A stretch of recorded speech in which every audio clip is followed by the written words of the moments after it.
My name is Marty Mascari.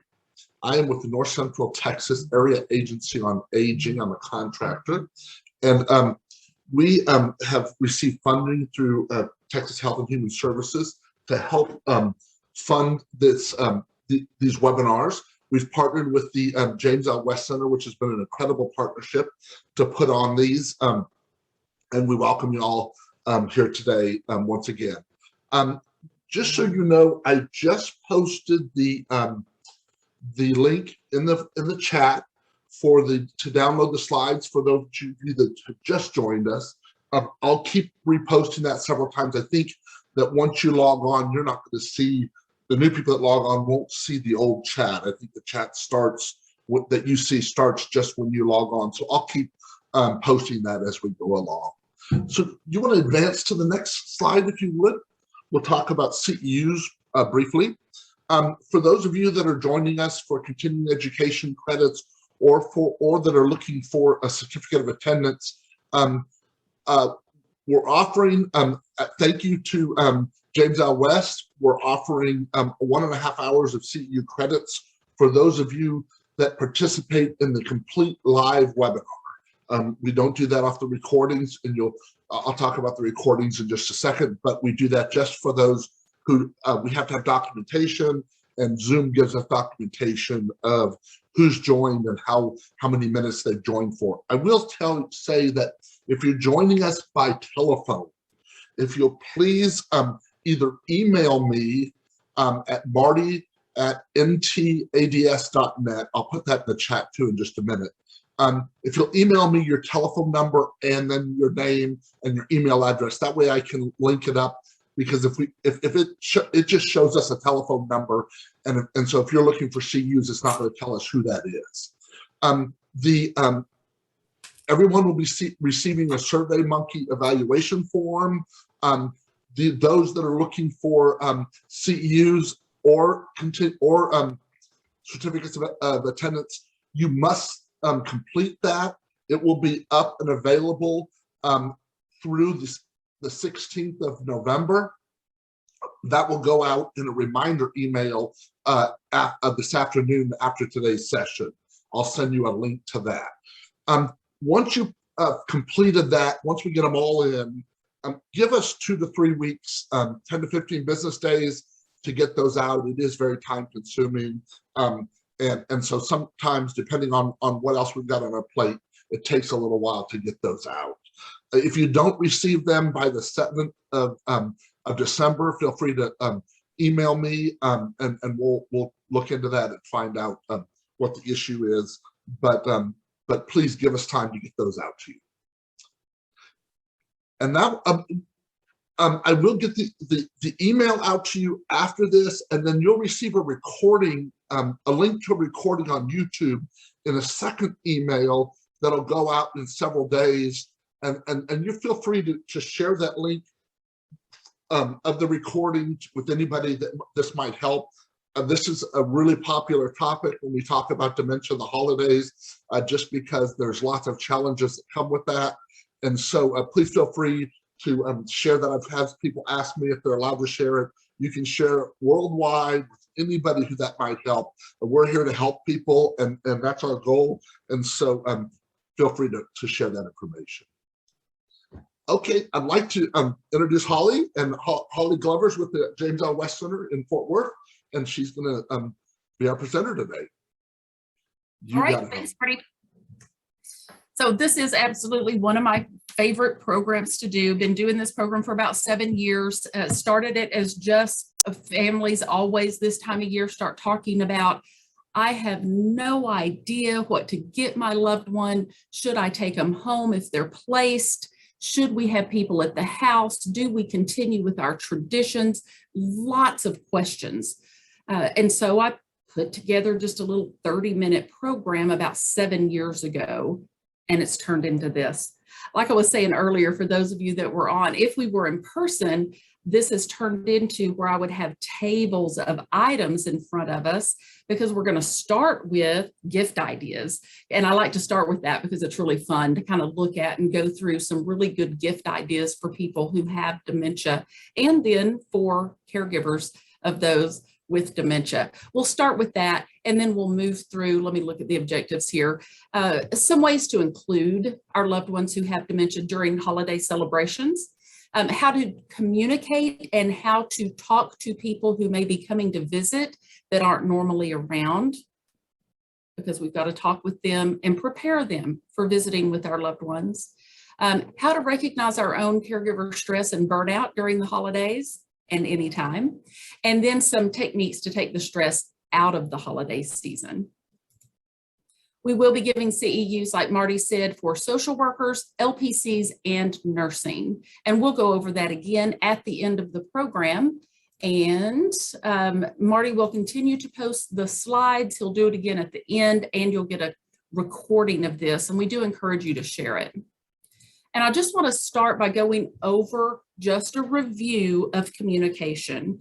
We need to use this ourselves, whether we are a family caregiver or a professional caregiver. And then this is the kind of stuff we want to pass on to anybody who may be coming to visit our loved one, if we're family caregiver, or anybody who's in our community if we're professional caregivers. This is the easiest way to break it down if we were to do it in 4 steps. We never want to use the word remember. And at the holidays, this is when we get people coming in who haven't been around in a while. They may not have seen them since last Christmas or Thanksgiving. And they tend to, I've seen this over and over, they tend to want to get close to them and go, "Do you remember who I am?" This can cause a challenging behavior. Just think about what that's doing to someone. When you get right in their face and you're talking loud, you're challenging their memory. And then to make it worse, to turn around to someone else and go, "They don't know me. They forgot. They don't know who I am." And we wonder why that person with dementia hits, kicks, cusses, spits, screams. Because they're doing the best they can with what they've got left. And you just challenged them. So we want to tell everyone ahead of time, don't come in and use the word remember. Come in with that smile on. Big hellos, little goodbyes. Call them by their relationship to you. "Hi, Grandpa. It's me, Hollie. It's so good to see you again. I'm telling you that you know me. I'm calling you by your relationship to me. And I'm not saying that word remember. We're going to want to make sure and tell everyone, don't test their memory. Don't test their memory." And then use that word okay. That should be our favorite word with somebody with dementia, is to use that word okay, regardless of what they say to you. "Well, you know, so-and-so's taking all my money." Okay. Well, I'm going to see what I can do about that, because then I'm fixing it. I'm going to call the bank and I'm going to see if I can get that fixed for you. I'm mirroring their tone, and then I'm going to distract them over to something else. And I'm going to leave this area right here, because right here they may loop back to somebody's taking my money. So not using the word remember, using the word okay, fixing whatever problem it is, and then distracting. There's 4 things we want to distract with. The sweeter, the better. Food, food, food, food, food, food. Bluebell ice cream, God's gift. Those of you who don't live in Texas, I'm so sorry that you don't have Bluebell ice cream. I don't think they have Bluebell everywhere, but ice cream in general. So ice cream, the sweeter the better. A person with dementia is losing their taste, but sweet does tend to stay. That's good this time of year because there's lots of sweets. So distracting them away. If we do start to see any type of challenging behaviors, or they're getting anxious about anything, sweets. And then this other is music. And that's another thing that's great this time of year, because Christmas songs and Christmas carols and holiday music is part of their memory from the time they were very, very young. And we know that music stores on the right side of the brain, and the right side of the brain tends to stay intact much longer than the left. And so music is there. And if you can get music and sweets together at the same time, wow. Now that picture that you see in the lower right, this is actually a type of therapy that's really popular right now. It's like a drum therapy. And you see those look like exercise balls, and they're beating on them with drumsticks. So I added that because if a person with dementia can actually do something that's rhythmic, now they're going to do something that's rhythmic even if we don't give them something rhythmic to do. They may just rock. They may sit on the chair or pick at their clothes. They'll start to do something rhythmic because that right side of the brain is where the rhythm rhythm remains. They'll do that to self-soothe. But if we do something to let them, a tambourine, a maraca, something along those lines, and let them make some music, especially if you're going to have children around, let them make some music. They're a great distraction. So food, music, and the other two things to distract with are animals and children, whether it's real animals and children or YouTube animals and children. That is the great thing about phones and iPads now, is we can just go right to a 2 to 3 minute video of little ducklings falling off a curb. I put one there that actually comes from a video that's very, very cute. Babies laughing. And we can distract away from a challenging behavior. So if we do start seeing someone start to ramp up, we can get one of those good Christmas cookies or some ice cream. And would you look at this? I wanted to show you this video of this little puppy. Look at this right here as we're going over to another room. And we're going to get much more into having crowds at the house or at the community where they live. But we're going to start with some holiday gift ideas and go through that part first. And I just mentioned music. So to start with, holiday gift ideas. And people always say, well, I'm going to get them a robe. I'm going to get them the non-slip slippers and socks, and all of those things are great. Those are good things. But these things that we're going to talk about, they may work, they may not. They may be something they're interested in now and not interested in next week. They may not be interested in them now, but they may work next month.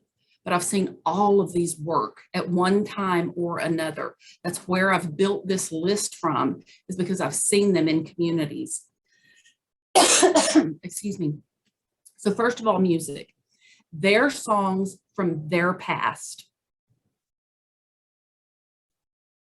Other things that you can do, if they had a collection of album covers, and I'm going to show you a picture on the next slide. If they had a collection of album covers, you can take those album covers and make a collage to put on the wall. It's amazing. Again, I've taken all of these because I've seen it done, and they will go back and recall and remember and be able to tell stories sometimes from that. A photo collage of family members that are labeled. And again, I'm going to show you a picture of that. And then photo books with captions. These are easy to make. Walgreens makes these, Costco makes these, Sam's makes these. You do it on the computer and you see the picture that's on here. You put the picture and then you tell their story down there on the bottom. Now you've got to be careful when you're writing it, that you're writing it from their voice. So you've got to also be careful whenever you're putting this together that you're not telling your story, you're telling their story. We want to fill it with pictures of our grandbabies, but what we need to do is we need to tell their story. So that first page needs to be pictures of my mom and dad, and it's their mom and dad. This is my mom, her name is Linda. This is my dad, his name is Bill. Whatever it is, telling their story. These are amazing and they're easy to make. So here's some of these that I was talking about. This that you can see on the upper left, I found something really similar to this actually in a Kirkland's, and it's a family tree photo collage where you can put in the pictures and then write the person's name underneath it. Now, do not put the original photos in there, because I had a family do that one time and I had encouraged them, put copies, please don't put the originals in there. They said, oh, no, no, no, they would never do anything with those. And I said, but dementia sometimes will. And sure enough, the person had taken the pictures out and he was washing them because he thought the pictures were dirty and they were ruined. So please put copies. But you can see where there's space there to write in the name. I actually walked in and saw a resident standing in front of something very similar to this. This was a man who no longer really had speech. He did a lot of word salad, da, da, da, da, da, da, da, da, da, da, da. And I walked in and watched him saying Bill, Bob, David, and he was saying the words. He could still read. The ability to read lasts a very long time. And he was connecting his family tree.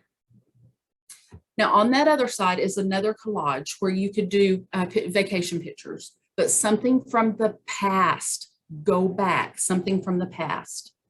On the bottom, that's just more ideas of like a scrapbook where you could put a storybook, their story. And then there's that idea of the collage of the record albums. I had a family member do this, and it ended up being, it took up a lot of space on the wall,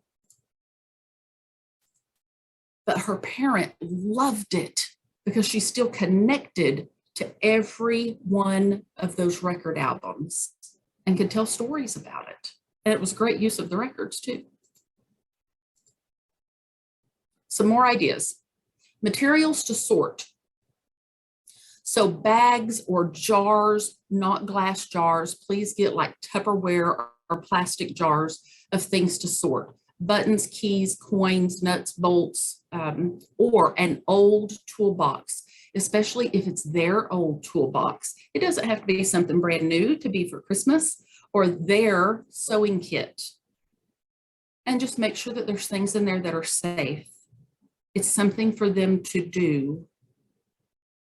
Baskets of yarn and fabric so that they can sit and sort. People who rummage, they need that stuff to rummage through. And I've had folks make rummaging baskets. Some of the best gifts I've ever seen is a rummaging basket with different textures to stimulate the different senses. Going down to Joann's, to fabrics and kind of digging through their scrap bins and putting together a rummaging basket. And then games. I was putting together some Samaritan Purse boxes this weekend, and I found the giant cards actually at the Dollar Tree. And these were like 5x7 playing cards. When the day program was open, I was the director of our day program for a while, and even people who could no longer play cards loved to sort giant cards. They could hold on to them because they're losing their fine motor skills. It didn't matter if they were playing solitaire the right way. They would sit there and sort cards. People with dementia go through a period of time where they like to sort. Or you could sit and you can play a game with them. I've sat and played many, many games. I didn't know what game it was, but maybe we were just putting the black on the black or the red on the red. There's tons of giant games right now. Puzzles and dominoes and checkers. That old checkers game, many of us remember the old checkers game that came on a rug. You can get them at Cracker Barrel, and they've got the big giant checkers. That's a great gift. Giant Connect 4, Jenga. And then here's some ideas right here. There's the tic-tac-toe. I think it's called toss across, where you throw the bean bags and you play tic-tac-toe. The basket up there with the yarn, that's where you do something like a rummaging basket. Now, this picture has glass jars. Please don't do glass. do something. You can do things that look like glass, but they're plastic or Tupperware type bowls. I just had a family recently who was putting together some nuts and bolts and things because her husband loves to sort. And he puts them in these little, he was putting them in baby food jars, and she just switched them out. Because he'll sit and just sort. But the 10 pound bigger cards, those are pretty easy to find. And then I'm going to give you a website where you can actually order a lot of this stuff. And of course, there's always Amazon. Picture books. A lot of people call these coffee table books. These are easy to find right now. Half price books is my go-to. Half price books in the clearance section is where I love to go. That's where I used to go and get things for the day program all the time. But Barnes and Noble, if you have one of those around, they've got a ton of them. You don't want to do anything that looks childish, but you want to do something that triggers a memory of their likes. I had a gentleman in the day program who was a pilot. So anytime I could find a book that was filled with airplanes, I would get it. And he would turn the pages and find airplanes, and he would tell me stories. That's me. He was in every picture of those books, and he'd tell me the pictures of how he flew that plane. Well, of course, that wasn't him flying that plane, but boy, we had some great conversations. And there came a time when that man could no longer tell me those stories, but I could tell those stories to him. And then he would cut those pictures out and he'd make his own books. So coffee table books are great gifts. And they've got them with horses and cars and airplanes, nature, movie stars, historical events, maps. A lot of people love books of maps. If they're able to do models, this is one I put on here of a birdhouse. And I saw some of these in Michael's, Hobby Lobby. I actually saw a few of these this weekend at Big Lots.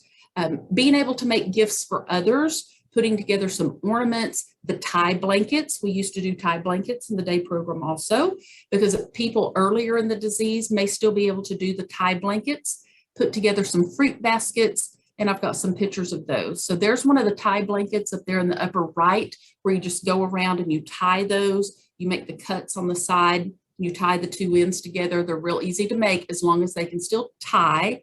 And they don't have to tie it in a perfect way. You can allow them to tie as best as they can, and you may go back over it later and tie.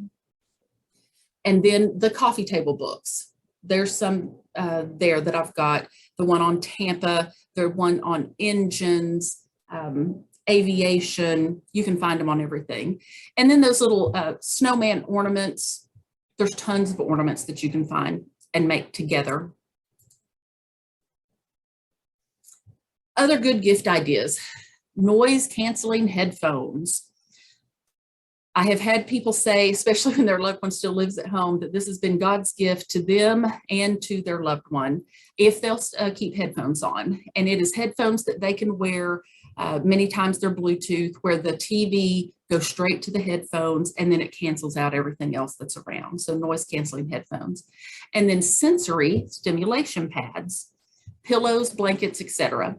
Sometimes these are called a fidget mat or a fidget blanket. They also have something called a fidget muff, where they put their hands into it, and then it has little things to fidget with, like buttons or balls or zippers.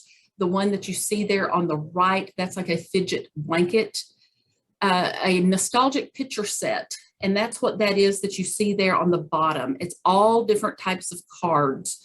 We may look at those and think they're kind of like a flashcard that we used as kids whenever we were learning multiplication tables. There are a lot of these. And again, I'm going to give you a website, but you can also find them on Amazon. Some of the favorite ones that I used in the day program were of old movie stars. I actually have some sitting here on my desk. And I used these as conversation starters as well. And I was just looking for one of my favorite ones that I would use with my gentleman. I have one, and it is a picture of, here it is. Let's see. Oh, maybe you can see it.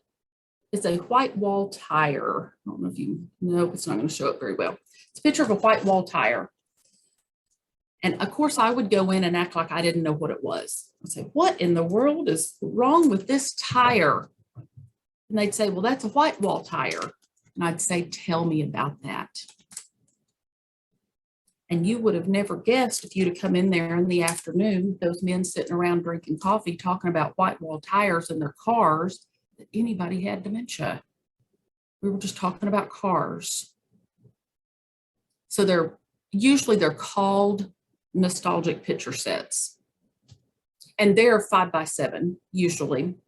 And then weighted blankets. Weighted blankets many times are good gifts. So here's some of those ideas. So this one, I talked about the sensory stimulation pads. Up here in the upper left-hand corner, that has, it looks like water, but you can press on it and those move around and they're all different colors. Now this one in the upper right-hand corner, this is so much fun because all you're doing is putting water on it and then the picture appears. So it's a paint set. So it's not messy at all. And you paint it and you can see there's a bird appearing there and all you're using is water. The one that the person's holding in their lap there, that is actually kinetic sand that is in kind of a bag. So it's weighted. It's a weighted that you hold in your lap, but you can press on it. It's sensory. And then the woman there has what's called like a fidget pillow where she's doing zippers and buttons. This set that you see on the left, that is actually sold as a set. So you can get all of that stuff right there. And it has some of the big coloring that can be done, some of the little fidget things to do with your hands. All of that together was less than $100 on this website that I looked at. These little sensory pops that you see on the upper right, these are real popular right now, especially with kids. But I've used it with people with dementia, and a lot of them like to sit and do it, just like we like to sit and pop bubble wrap type things. And then you pop them one way and you turn it over and you pop it the other. These lace, I've had a few folks who would sit and kind of do that lace. It has the big plastic needles where you're like putting like you're sewing in and out of the lace. Now, these are interesting. This is something that was brought up in our support group last week. And this in the upper left-hand corner is called a mini-me doll. And it is where you can send your face in and they put your face on this really basic form of a doll. Now, I have had families for years put their face on a pillow like this in the lower right, or like this one where the cat is on the lower left. And a lot of family members will do that, where they'll put their picture on a pillow and their loved one will carry that pillow around. But this one is new. I had never seen the mini-me doll where you actually can put your face on this doll. So that's an interesting one. And then I am not a huge fan of using baby dolls, although I have used baby dolls with people with dementia because I believe there is a time for them. I have actually used them to help some women who were having a lot of anxiety issues whenever they really needed a purpose and a reason. I had a woman who was leaving because she was looking for her babies. And when we got her a baby, a weighted baby, not just a cheap $2 baby, but a baby that was a weighted heavy baby for her to take care of, and some clothes and some diapers and some of the bottles that looked like they drained down, she became very content because she had a baby to take care of. So sometimes having a baby does work later in the disease. And that particular one that I've got a picture of up there was one that I found on an Alzheimer's website. And then these are the robotic pets, the therapy robotic pets. And I've actually used these. We have some here that we use.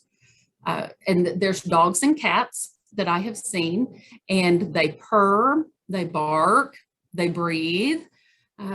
They are very interesting, but they are called therapy robotic pets. They can be as much as almost $200, or you can get the ones that are called fur real pets at Walmart or Target that are $30, $40. The more they look like, because you don't want to get the rainbow colored ones, but you know, the ones that look a little more lifelike.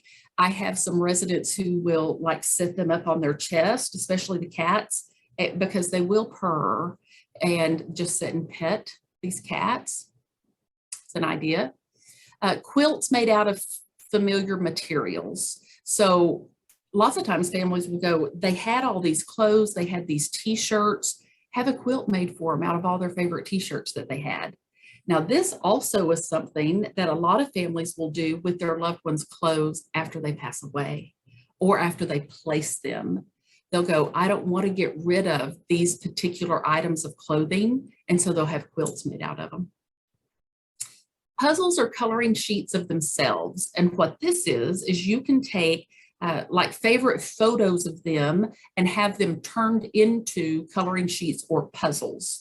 And again, you can do those down at a Walgreens or at a CVS. We've mentioned the fidget blankets and the mats, the therapy robots, TV ears that's similar to those canceling headphones. And then there's that website. It's called SNS Worldwide. You can go on there and get some really, really good ideas, and then many times go over to Amazon and find it cheaper. But they've got some great ideas.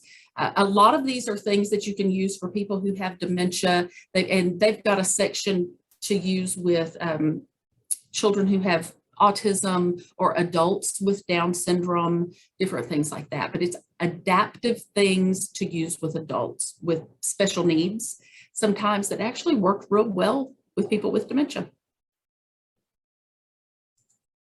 Now, this is an idea that somebody in my support group came up with that I thought was brilliant. We know that a person who has dementia, that time doesn't mean the same thing, and time usually goes away pretty early. We know that with most people with dementia in July, we could put up a Christmas tree and say it's Christmas and it would be Christmas. Or we could show up on Christmas Day and say it's Christmas and they could tell us that it isn't. So one of my support group members said that what she started doing with her husband, because he was having some challenging behaviors, was she got a bag and she started Christmas in a bag, because she found herself getting disappointed because she would go in wanting to do Christmas with him, and he was a walker. He was a walker and wanderer, and he would walk away from her, and then she would be upset because she was setting her expectations up. So she came up with Christmas in a bag, and in it she put a little small decorated pre-lit tree, some decorated little paper cups and plates, a few little wrapped gifts, and just some little dessert cakes. I put some little Debbie dessert cakes on there so that they keep. And so every time she'd go into visiting, like during the month of December, she'd bring Christmas with her. And if he was having it that day on that visit, they would do Christmas. And if he wasn't, that was okay too. So I said, that is perfect. That is perfect. That's the kind of things we talk about in support group. How do we adapt to their disease because they can't? We're the ones who have to be flexible because they can't. So I thought that was such a great idea. I wanted to add it. Christmas in a bag, making sure we've got Christmas in a bag. All right, let's switch just a little bit and talk about some holiday gift ideas for a caregiver. One of the best things we can do is gift certificates to a salon, spa, restaurant, a massage, to the theater, but we also want to offer to stay with their loved one while they go, or arrange for respite while they go. Arranging for ready-made meals, which this is really easy now because just about all grocery stores will deliver to a home. Used to, we would have, even last year when I did this, we had to do something more like a Hello Fresh. But now just about every grocery store will deliver to someone's home, and it's something that you can do. And once a week, have some groceries delivered to somebody's home. Allow somebody to do this for you. If you are a caregiver of somebody with dementia and people are asking, what can I do for you? Allow them to do something. There's a reason they're asking. You're going to need help if you don't have it already. We say all the time, I can do anything, but I can't do everything. I can do anything, but I can't do everything. Let people help you. And time, give them your time. Volunteer to sit with their loved one while they go run errands or give them the afternoon off. Get them a gift certificate to an adult day program. Get them a gift certificate for a weekend of respite so that they can go stay somewhere. Take them out for coffee and just let them talk. Don't try to give them advice. Don't try to fix it. Just let them talk. Caregivers of people who have dementia many times have not one person, unless they're in a support group, because I hear this all the time with support group members. There's nobody else I can talk to except this group that doesn't try to fix it. I just need somebody that hears me. Volunteer to go buy their groceries. And then this is a really big one. Mow their grass. Just show up and mow their grass. Clean out their flower beds. And sometimes we just have to show up and do it. Take their dog to the groomer. I had a group of ladies show up at a woman's house. It was her Sunday school group. And they showed up to her house, Bible study in hand and a cleaning bucket in hand. And she didn't want to let them in the house because she said, I don't want you to see my husband and I don't want you to see my house. And they said, that's why we're here. We love you. Let us in. And it became a weekly thing. And she said it became one of the best things that could have ever happened.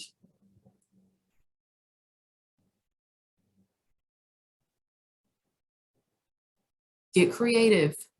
If you're someone trying to do something for a caregiver, keep at them. And if they won't let you, just do it. Just show up and do it. Okay, let's switch gears. Ways to include a loved one during the holidays, things that we can allow them to do. Now, here's what we don't want to do. We do not want to say to them, I've got it, you go sit down over there. Because think about what they heard when we said that. I don't need your help. And that's what we tend to say to somebody with dementia, or even sometimes just somebody who's older. Mom, I've got it. Just go sit down over there and watch that show. Stay out of the kitchen. I've got it. We're putting up the lights. Just watch the kids do it, Mom. Just go sit down. Let them do it. Who cares if they hang all the ornaments in this 1 foot section of the tree? Let them do it. You can go back and rearrange that tree tonight or tomorrow. Let them set the table. You set one setting, and many times they'll mirror exactly what you did. And at the end of the day, does it matter? Wouldn't you rather look back on what could very well be your last Thanksgiving together and have the memory of Mom helping set the table, even though it wasn't perfect, or to look back on, I was shooing her away? Got to shift your thinking. Let them help. So sealing the holiday cards, the reason I put this on here was because I watched this happen over the course of 3 years. I had a resident in the very first year that she lived with us. Her daughter brought up holiday cards, and she was actually able to sign the card with her daughter. And they sat out in front of my office, actually, and they did the cards together. Now, the second year came, and the resident could not sign her name anymore, but her daughter had bought some Christmas stamps that you just, so she allowed her to put these stamps all over the card. So the daughter signed, and the mama put the stamps on the card. So she still was involved. And the third year came, and her mama couldn't do the stamps anymore. So her daughter played Christmas music on her phone while she did all of it. And her mom sat there and watched and sang and listened to Christmas music. Her daughter adapted to her mother's disease, but she still involved her. She was still part of it. She's still going to have those memories of, I sat and did Christmas cards with my mother every single year as long as she was alive. We just changed it up. Was it our tradition? It was our tradition. It changed a little bit because of her disease, but we still did it together. And that very next one is singing and listening to hymns and carols. And we talked about music stays, watching a holiday movie, especially one from their past that they may remember. If a religious service was something that is part of who they are and part of their past, don't take that away from them. They may not be able to go to a religious service, but most all churches now have gone online and we can watch them 24/7. And time doesn't mean the same thing to somebody with dementia. We could right now pull up a Christmas service on YouTube and watch it right now. We could probably pull up last year's Christmas service at our very church and watch it right now with our loved one. Allow them to stick the bows on the gifts. That's pretty easy. When family members are coming over, allow them to go for walks or go for rides. Now, this is a fun one to do, is to reminisce about childhood holidays. I talked about those reminiscent cards, those cards, this side. Again, I've got my background so you can't see it. Even if you don't have the cards, you can go online and run off a few of these things that most people or a lot of people had. I did this with a support group of in the day program. I didn't call it a support group because people with dementia, who wants to go to a support group? I called it Chit Chat with Hollie. And I ran off some pictures of a red wagon, a teddy bear, a little rocking chair, things like that. Oh, I ran off a Shirley Temple doll because I knew that not very many people had that, but most people knew about it and a lot of people wanted it, but they didn't have it. And I showed pictures of them and it triggered conversation, especially that red wagon. We got a lot of talk about a red wagon. So using those large cards of common gifts from childhood to reminisce or to talk about stockings and what was in stockings then and what's in stockings now. Reminiscence. All right, let's talk about family gatherings and how they're going to be different this year. We're in a different place this year. Even if your loved one's been diagnosed for several years, we're another year into the disease. So they've never been in this place before. You've never been in this place before. You've got to work harder to understand where they are, and you've got to work harder to accommodate them where they are right now. They can't do it. They would if they could. So we want to keep everything, we call it KISS, K-I-S-S, keep it super simple. Keep it super simple. Too much stimulation may not go over well. Even if it went over well in the past, this year it might not. We've got to meet them where they are. We don't want to bring them to our reality, even if Hollie, they've always loved all the lights and the sounds and the this and the that. Well, that's good. And maybe they still will, but maybe they won't. So just be prepared.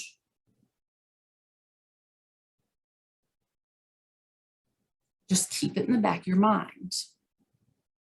And please, please, please, and you'll hear me say this several times, do not get hung up on things that aren't important.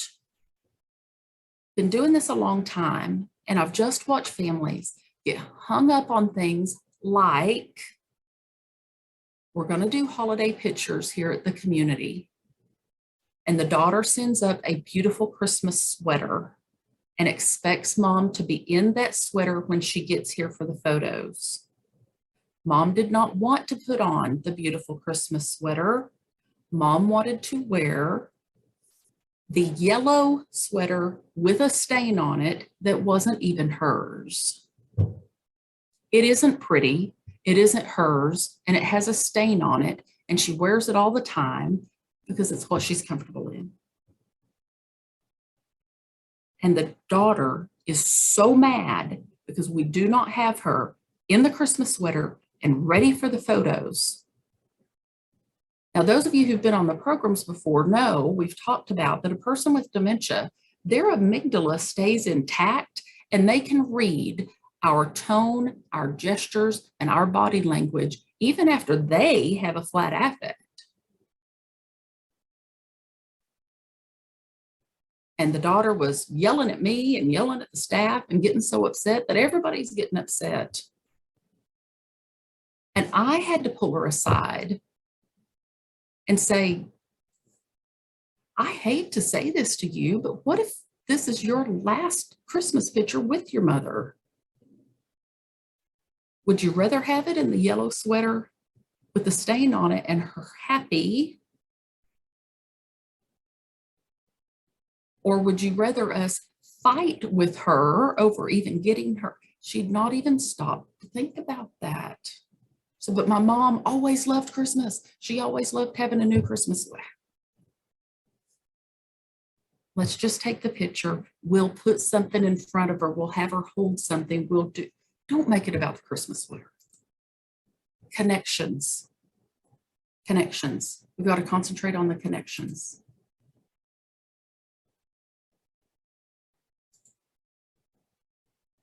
So how do we prepare for visitors? Absolutely let visitors come, let families come, let them know that their support's important. But we also want to be real honest with them and let them know that their support's important all year long. And their friendship and their love's important all year long. We also want to tell them when the best time is to visit and to please call ahead of time before they just show up. And I put this in bold and underlined it.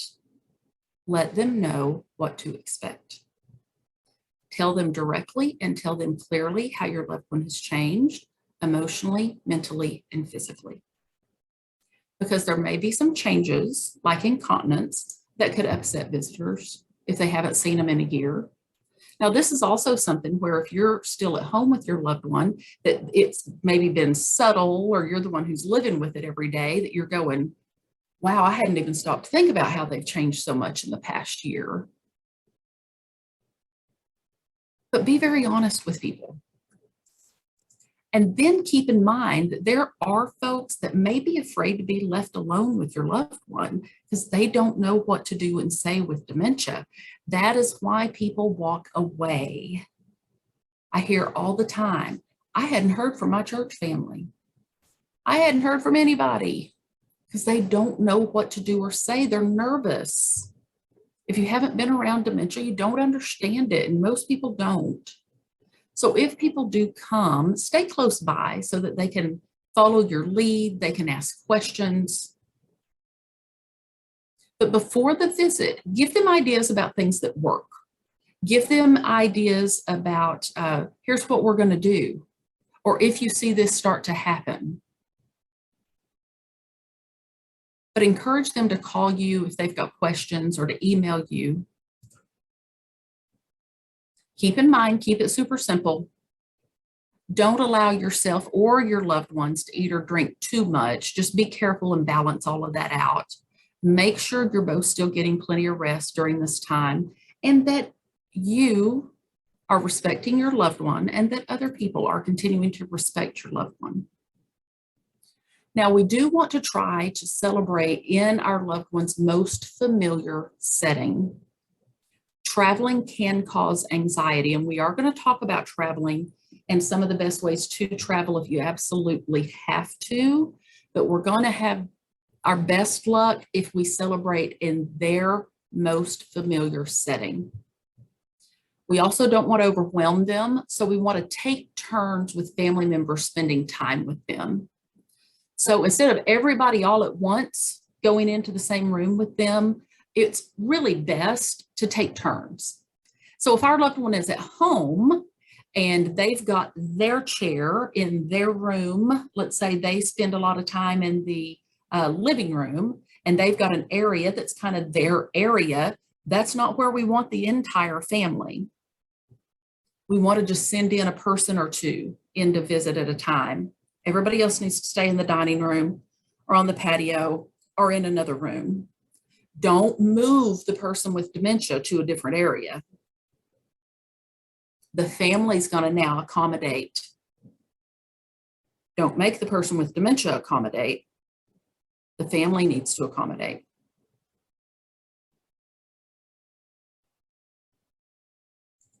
And please trust children. Most children know exactly how to act around people with dementia unless somebody has scared them. They just will be themselves. They actually bring a lot of pleasure and they bring a lot of joy. There are a ton of books now that are written specific for children of all ages. There's a brand new one just came out in the last 10 days. I got an email about it that's called My Grandma Has Dementia. Maria Shriver wrote a book. There's a lot of books out. You can go on Amazon. You can just Google books for children about dementia. You can even put in ages. There's books for teenagers about dementia. The Alzheimer's Association has information on their website, alz.org, alz.org, about how to talk to children and teens about dementia. They're not usually afraid of it unless somebody has told them to be afraid of it. They know exactly how to act. So please don't scare children. Allow children to just be children. They're some of the best things that can happen with somebody who has dementia. And then allow yourself to go ahead and have, because what's happening is grief. When we're taking care of somebody who has dementia, we're staying in a constant state of grief all the time. As their disease progresses, we just don't call it that because we think of grief as death. Well, grief is loss. And we need to call it that. We're going to grieve as we start looking at kind of where we are, because we can compare. Oh, okay.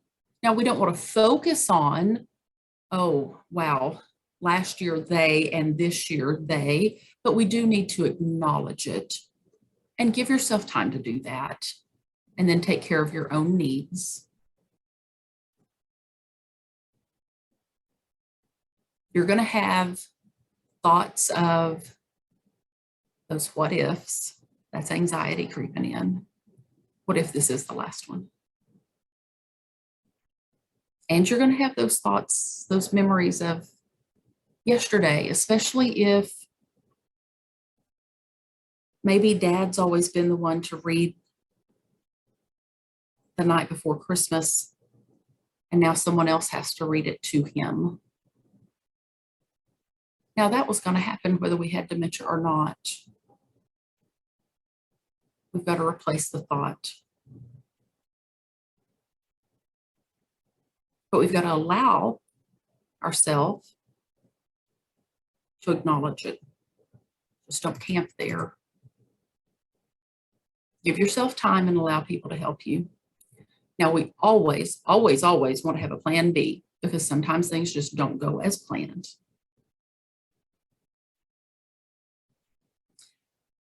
And we'll talk more about this in just a minute, but if you do decide to bring your loved one home and they are placed, if they're placed in a facility and you decide to bring them home, you can always turn right back around and take them back to the place, to their community. Nobody's going to think anything about it. I've had people come back within 20, 30 minutes before. It's not that big a deal. Always have a plan B. Always, always have a plan B. And we'll talk more about plan Bs. Again, keeping in mind, added decorations, festivities, noise, lights, presents, people. A person with dementia can be hypersensitive anyway. And it can cause some challenging behaviors in people who maybe have never had challenging behaviors. So just be aware of that. We want to focus on connections during the holiday time. It's not about the tree. It's not about the food, even if it has been in the past. Even if a tradition in your family has been on those things, we've got to shift that. Let's focus on connections now. You know what we've been through as a nation in the last 18 months. Let's focus on connections now. Keep those decorations simple. Now, let me give you some examples of why we want to keep those decorations simple. And this happened with families that were clients of mine. So these are not things I read in books. None of this is. This is all from my experience. I had a woman at Thanksgiving who had a cornucopia, and all of the pieces were candles. It was beautiful. It's huge. But every single little piece was a candle. And so she had all of the little nuts and fruit and everything were candles. So there was an apple candle It looked like an apple. It smelled like an apple. And her husband picked it up and he was eating it because it looked and smelled like an apple. And I talked to her about it before and she said, but I've had that out for years. He knows what it is. And I said, but he's a year further into a disease where his brain is failing. Well, she knew what to do because we'd been meeting with each other. She went and got a real apple and traded him. But he picked up an apple candle and he was eating it. That's dementia. Another family had brought up a tree to the community, had set the tree up in their dad's room. You know, after the time changes and it starts getting dark earlier, this particular tree had white lights on it, and it had the running lights, like the chasing lights. And as the sun would go down, those lights would kind of shadow or they'd be on the floor. And so those running lights would be on the floor. And the gentleman in the evening, the first few evenings, would yell, "White mice, white mice." Now, he had the same tree the year before, and he was not seeing those lights as mice. But this year, he saw those running white lights as white mice because they were running.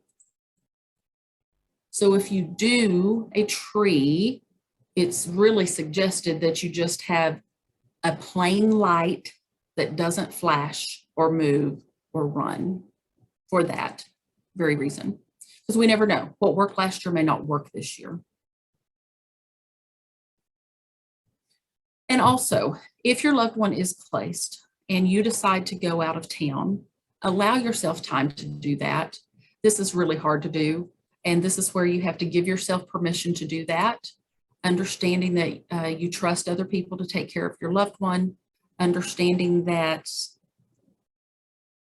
your loved one very, very likely does not know that Christmas Day is Christmas Day or that Thanksgiving Day is Thanksgiving Day.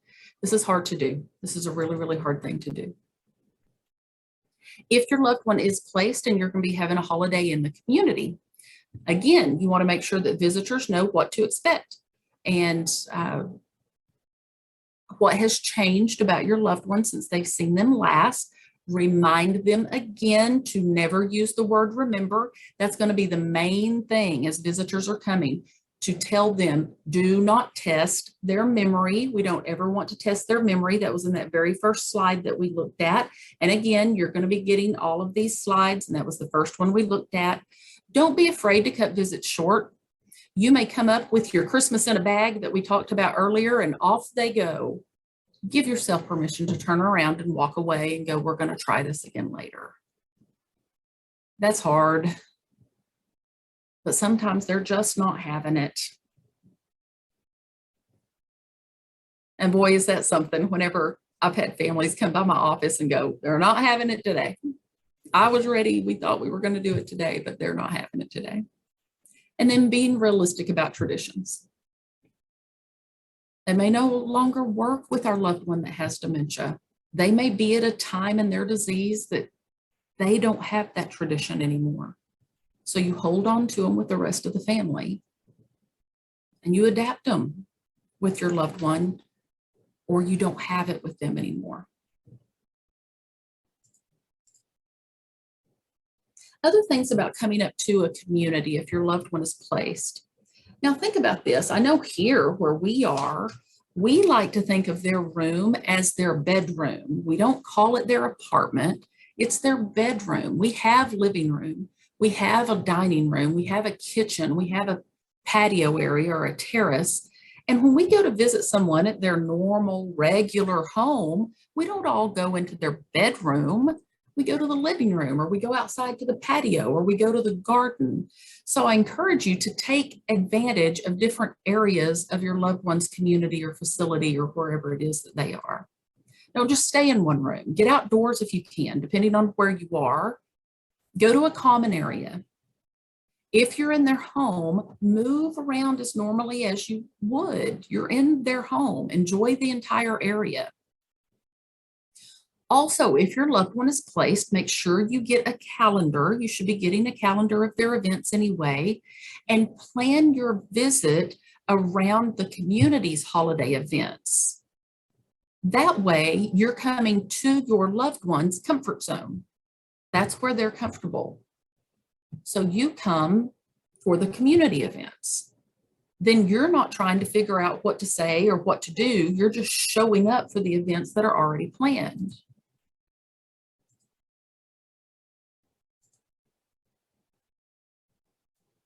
So some other things, if we're at home, better to do small gatherings, again, so that they don't get overwhelmed. A change of environment can be very stressful to everybody. You might want to do a trial visit before the holiday, and we're going to talk more about trial visits also. Involve your loved one throughout the day by allowing them to help, and then staying as close to their schedule as possible. Keeping things as calm as possible. Here I put on here again about avoiding those blinking lights or other stimuli. Being aware of things such as the artificial fruit and the food flavored candles, removing plants and flowers that can be poisonous, and encouraging them to have a time and a place to rest. If they normally take a nap, make sure they still get that nap. We want to stay on their schedule, even if we have company. Stay on their schedule, because you don't know what this is going to do then in the night. Well, but it's Thanksgiving Day. Well, what's this going to do then to them 24 hours later? Don't throw their schedule off because it's a holiday. Then we want to make sure and focus on their remaining strengths. We don't want to look at and go, they can't. We want to look at what they can still do. So, for example, I was saying earlier, we don't ever want to say to mom, we've got it, mom, just go in there and sit down. We're going to take care of everything in the kitchen. Again, whenever I used to have the day program, I had a whole lot of ladies. We had a cooking club. And so we would cook stuff all the time. Sometimes I'd have 3 or 4 ladies with a mixing bowl. This picture was perfect. That would be sitting there just mixing. We'd put stuff in those bowls and they'd be mixing, and then I'd take them and we'd pour them. I wasn't using what they were mixing together. But they didn't know that. It's a therapeutic story. Some people call it a lie. Some people call it a fiblet. But they had a reason and they had a purpose and they were able to participate. Modify the tradition so they're still able to participate. Give them something to do so they're still sitting at the table, they're still participating. But maybe I don't use that, but I'm sure not saying, go in the other room, I don't need you. Yes, I need you, I just need you in a different way. We mentioned earlier with the tree. Maybe they're not decorating it like they've always decorated it. Maybe they're not decorating it like I want them to decorate it. Maybe they're not setting the table like they've always set the table, or like I want them to set the table, but they're setting the table. Maybe everybody's got 3 forks, and we're going to laugh about this in years to come, but they're helping. Or put the kids with them and have the kids help them. But let them help. Some of these we've talked about, reminiscing about the holidays from the past, not just the gifts, but talk about food. Food is one of those that we've got a lot of memories on because it's a sensory memory, things that we taste and we hear and we smell. So talk about sensory memories. Some of the best group conversations I've had with people with dementia were talking about the foods around the holidays. What great stories. Have them tell you the stories about that. Because you know what? There's going to come a time they can't. And you don't want to lose those stories. This is a good time to get that phone out and record your loved one telling the stories. Legacy building. Don't lose that story. Record those stories. If you can't attend a church service, watch a church service. We mentioned that one. Read the Bible together. Read the Christmas story together. If they've always been the one to read it, maybe now somebody reads it to them, but they can hold the Bible.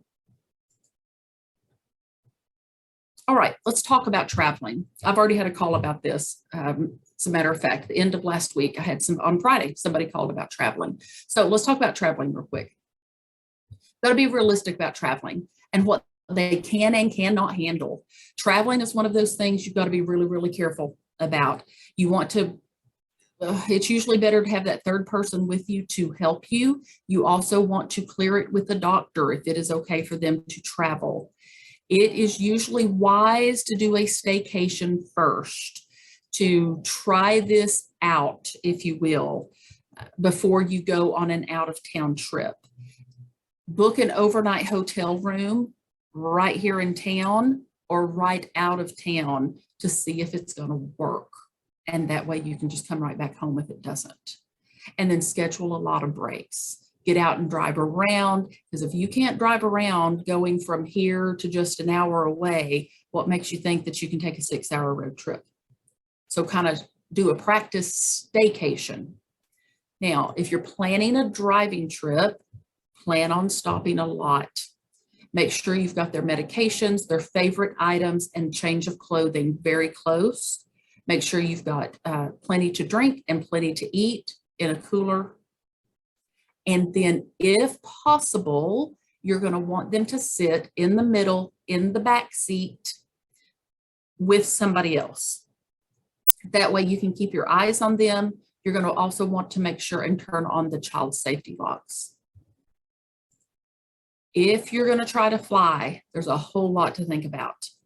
First of all, if they refuse to use a wheelchair, one of the best therapeutic stories you might use, this is a really good one.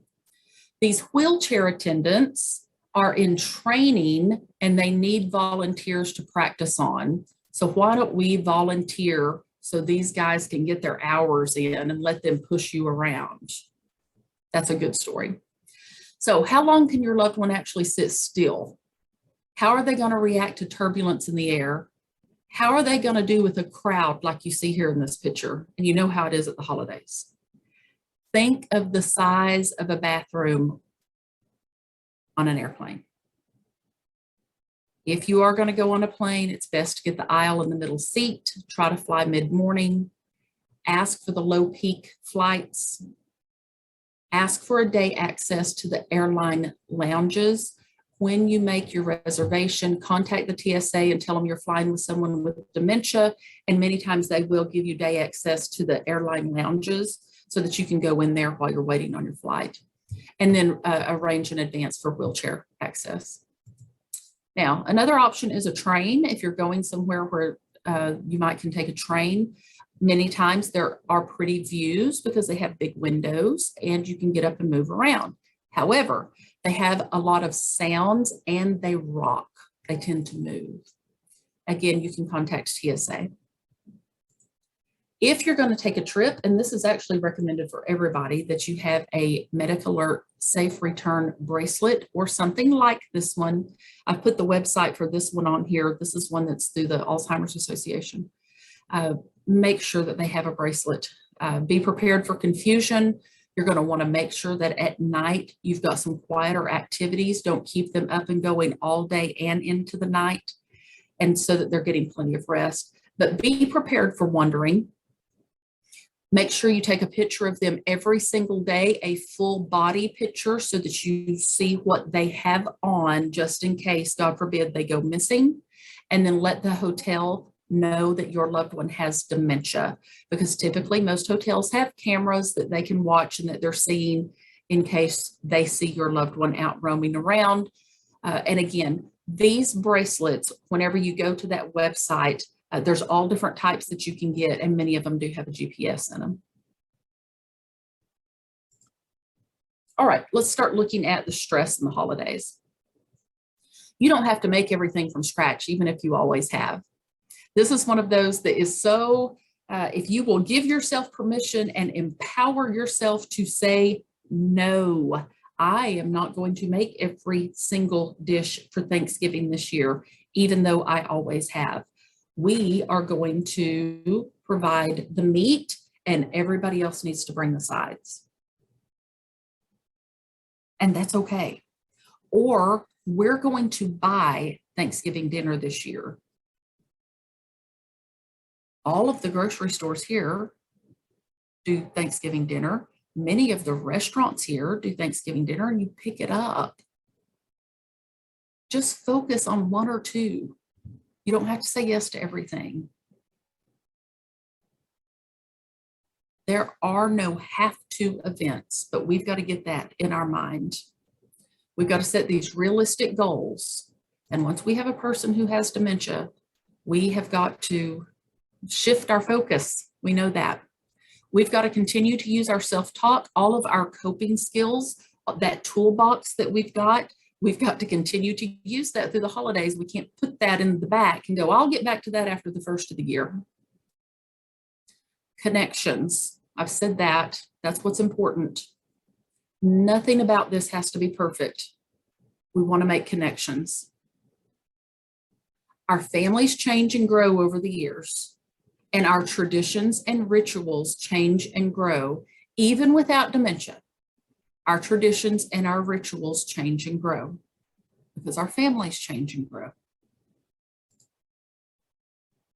Now, if we start having over these next couple of months more fatigue and sleeplessness, if we catch ourselves wanting to withdraw or having more headaches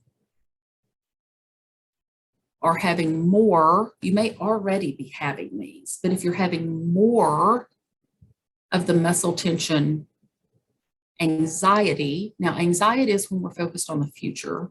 Anxiety is many times called the what if disease, where we're doing lots of what if, but what if. Gastrointestinal issues. A lot of folks don't realize that IBS, irritable bowel syndrome, is really common in those who are caregivers of those with dementia. Irritable bowel syndrome. Whenever we go into that fight, flight, or freeze, which is very common in caregivers of those with dementia, it stops our intestinal tract. When we dump that cortisol, when we dump that adrenaline, it stops our intestinal tract, which will cause us to have constipation, diarrhea, and we can start having a lot of gastrointestinal issues. And we're not even equating that with caregiving. And then increased heart rate and blood pressure. We can also, because of stress, start having some behavioral changes. And I just love this with Charlie Brown. I collect peanut stuff, but I love this where he says, I'm even too tired to cry. When we are just so tired, I can't even cry, I'm so tired. Or you may go, I can't even sleep, I'm so tired. But we can get so stressed that we start forgetting things and we start making mistakes.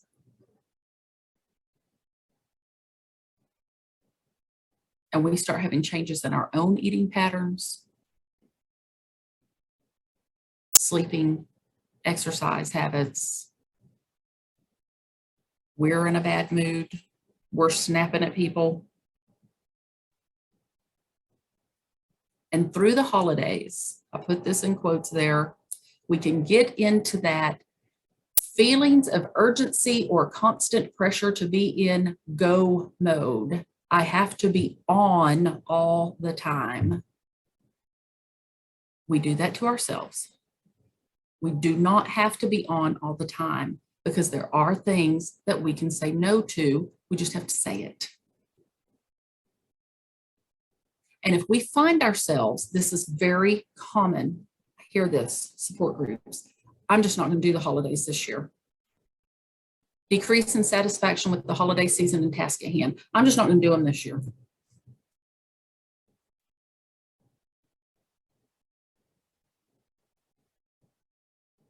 Well, why not? Is it depression? Do you have grandkids? Do you have kids that are going to be coming around? Could you do just a little something? You don't have to do the whole big shebang. Could you do just a little something?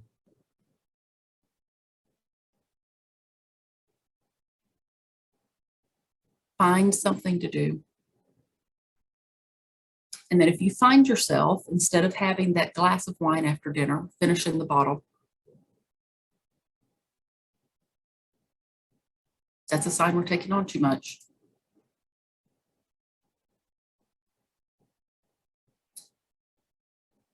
Being able to make a to-do list and then prioritizing that to-do list, because most of us have a to-do list, but we need to be able to check some things off of that list and feel good about the list. Scheduling the things that we've got to get finished in the morning. And then also scheduling an easy job after a difficult one. Not putting 3 difficult jobs back to back to back. And making times for breaks and taking those breaks. And during those breaks, doing something like getting off and being alone for just a minute. Listening to some music, clearing your mind, having a gratitude list, focusing on the connections.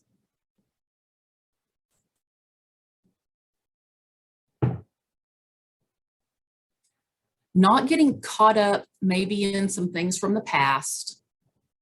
Because even though the holidays, we think about the holidays being this time that everybody is excited and a wonderful time to come together. For a lot of families, it's one of the hardest times a year.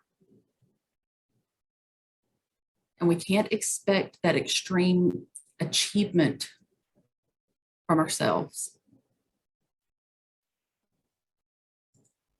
Just a reminder, food does not have to be homemade. Focus on the connections. Focus on the family. Your family is not perfect. They never have been, they never will be. There's a meaning to the holiday time. If we get back and down to that meaning, love and sharing and peace, making time for others, giving to others, and spreading good cheer. There's my information. I wanted to make sure and try to leave some time for some questions or comments. Somebody had asked about somebody being diabetic. We do still do sweets with those that are diabetic, especially if they are not insulin dependent, but then we also offer sugar-free. We have lots of sugar-free sweets. But if they are metformin, like I said, if they're not insulin dependent, we don't worry about it quite as much. If they're insulin dependent, then we tend to do, we'll do more of the sugar-free. Or anybody who has any other ideas that they have used with the holidays. Like I said, that's how I have built this program. You will get the slides. You'll be getting the information. Oh, I didn't put the, let me put my thing back up there, Marty. I forgot to leave it up so that we could look at the put it back up. That's all right. The CEUs again. Yeah, we'll go over CEUs. If you guys have any questions, please type them in the chat or the Q&A. I failed to say that we're not going to call on people that, but nobody's raised their hand anyway. But it's just too hard when you have lots of people on there. But once again, for those of you that are joining us for CEUs or for certificates of attendance, please know that we are offering CEUs thanks to James L. West Center for Social Workers, LPCs, or licensed nurses in Texas now. Those of you outside of Texas, these are set up in Texas, so whether your authority takes them or not, we won't know that. But you're more than welcome to grab them and try them. I know in a lot of cases they work. So that's totally up to you. It's an hour and a half of CEU credits that's available. You must have attended the entire live webinar. We have to have documentation, and so we can't do the CEUs off the videos that we'll be sending out later. You also must complete the SurveyMonkey evaluation form. That will go out today in a follow-up email. That will be live until the 16th of this month. So you do need to complete that before the 16th. Once that goes offline, we can't bring it back up again. So you do need to do it by then. Once they're all done, please allow us 10 to 15 business days to get those certificates to you. It is time consuming, and depending on what else is on our plates, it sometimes takes us a little while to get to that. So if you don't get your certificate, receive it by the 7th of December, then reach out to us, and we'll definitely look into that and find out what's going on with that. But that's it about the CEUs. Just so you know, and we mentioned this before, we'll be sending you a follow-up email with it will have the link to the slides and the CEU link, but then we'll send a second follow-up email you'll get from me as soon as we get the video processed and uploaded to YouTube. We'll send you all a link to that. And when we do, feel free to share that with as many people that as you'd like. We're doing this for to help people. So anybody that would like to you'd like to share that video with, you're more than welcome to share it as many times as you can. It is we're doing this again to help as many people as possible, and if we can get that video passed around, that does the same. So that's all I had. Let's go back to I know we've had a couple of questions here. Have you, Holly? I didn't see them as they're coming in. Yeah, I saw somebody had asked about that their loved one hadn't been placed very long and they live 3 hours away. Should they take them home? That is something I would really talk to the community about and see what they think. I would tend to, being 3 hours away, that would be hard to just turn around and go back home. So I would be very, very hesitant about doing that, especially having extended family members that hadn't been around in a while. I would tend to want to do something more intimate there at the community and see if they're going to do a Thanksgiving, even if it's not on Thanksgiving Day, because most communities do. They'll have something like the week before or the day before, so that you then can have something on Thanksgiving Day. But I'd really talk with that community too to see what they would think about how well he might handle that full day, because that would be that'd be 6 hours in the car. So that would I'd question that. Yeah, that's a tough go. And I've had firsthand experience working with support groups, dementia support groups, where one family gave another family some advice. They were asking the same question about the holidays, traveling, and the families just decided they were going to do it anyway, and it was an absolute nightmare. And they came back and really, it really is very tough to travel once they get anywhere in any significant progression into the disease. I know it's really tough. Someone asked here, do you have any suggestions on what families can do for the staff members of a facility that their loved one's in? Yeah, I had put on there, food is always good. I know for our particular staff, you can't go wrong with food. Food is one of the best things you can do. And then I'll tell you, one of the other things that we've had people do is write personal notes. People love personal notes, or like if it is to a floor or a house or a neighborhood or whatever the community calls their wings or units, whatever they call them. Personal notes, they love those as well. Snack baskets are great.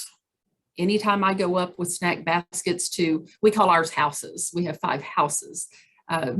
You can't go wrong with food. So especially food with a personal note. Yeah. Someone asked also, with all the COVID restrictions, do you have suggestions on how to use public areas at facilities? What we do here is you have to reserve it. So the families have to reserve our chapel or reserve the parlor, reserve the day, because we've got a lot of public areas. So they have to reserve that area, and then they're cleaned before and after. So I would check with your facility and ask if you can reserve an area. If you're going to have a bigger get together, that's how we handle it here. Somebody asked about the CEUs, and I know some people had some trouble logging in. Unfortunately, we can't take responsibility for the trouble logging in. We're still required to have you online, but 10 minutes is not enough to prevent you from getting your CEUs.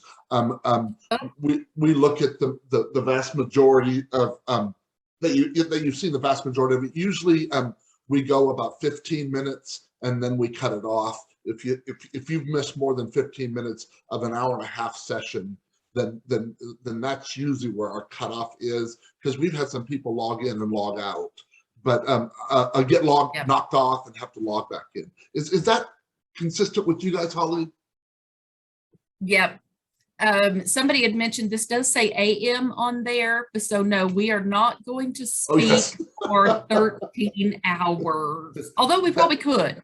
That should be PM. Yeah. I'm so sorry. That is my fault. That is going to be a very, very long webinar. Wow.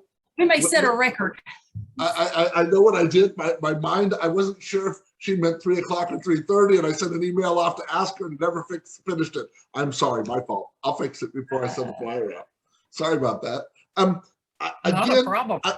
I will be sending the link to the slides with today. The slides, the link will go out with both of them.